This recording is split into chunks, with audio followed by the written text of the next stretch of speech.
రణబేరి ఒక కార్యక్రమానికి అధ్యక్షత వహిస్తున్న మన కాచం సోదరుడు కాచం సత్యనారాయణ గారికి, అదేవిధంగా ఈనాటి కార్యక్రమంలో పాల్గొన్న ముఖ్య అతిథి అయిన మందకృష్ణ మాదిగ గారికి, అదేవిధంగా ఈనాటి కార్యక్రమంలో ఇప్పుడే పాల్గొని వెళ్ళిన కల్వ సుజాత గారికి, సోదరి గారికి, ఉప్పల శ్రీనివాస్ గారికి, అవోప శంకర్ గారికి, ప్రేమ్ గాంధీ గారికి, అదేవిధంగా మా సోదరి విమలక్క గారికి, మరియు సాంబశివరావు గారికి, మరియు ఎన్నో సంవత్సరాల నుంచి పరిచయం ఉన్న మా దిలీప్ అన్న గారికి, మరియు ఉపేందర్ గారికి, మరియు ప్రణవ రవి గారికి, మరియు మా సోదరి సుష్మా కాచం గారికి, అదేవిధంగా ఈనాటి కార్యక్రమంలో పాల్గొన్న ప్రతి ఒక్కరికి కూడా సోదరి మనలకు అందరికి కూడా నా యొక్క నమస్కారాలు తెలియపరుస్తున్నాను.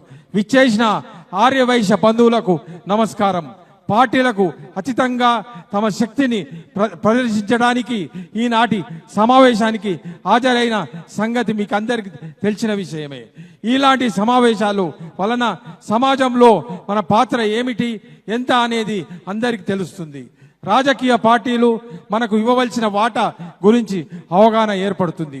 ఆర్యవైశ్యులు ఆనాది కాలం నుండి వ్యాపార రంగంలో చక్కని ప్రతిభను కనబర్చి అందరి మన్ననలు పొందడం అనేది చరిత్రాత్మక సత్యం. ₹1,00,00,000 ఇచ్చి అయినా ఒక కోమటిని కొనాలని అనేది మనకు సమాజంలో గల విలువను తెలియజేస్తుంది.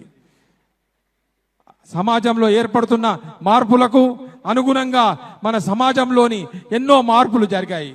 విద్యారంగంలో, ఉద్యోగ రంగాల్లో ఆర్యవైశ్యులు చక్కని ప్రతిభను కనబరిచి అందరి మన్ననలు పొందుతున్నారు. సేవా రంగంలో మన ఆర్యవైశ్యులకు సాటి వేరే ఎవరు లేరు అనేది అందరికీ తెలిసిందే.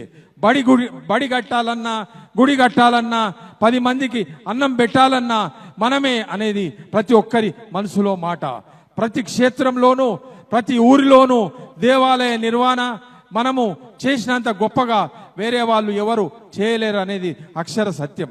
కానీ రాజకీయ రంగంలో మనకు తగు ప్రాధాన్యత లభించడం లేదు అనేది అందరికీ కనబడుతున్న సత్యం.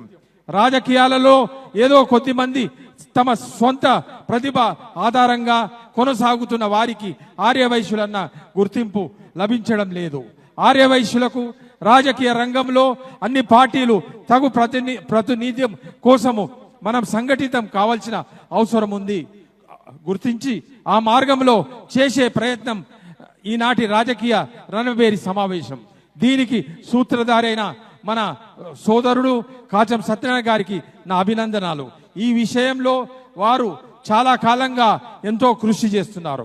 వైశ్య సమాజంలో పెద్దలందరూ వారికి తోడుగా నిలవాలని నా విజ్ఞప్తి.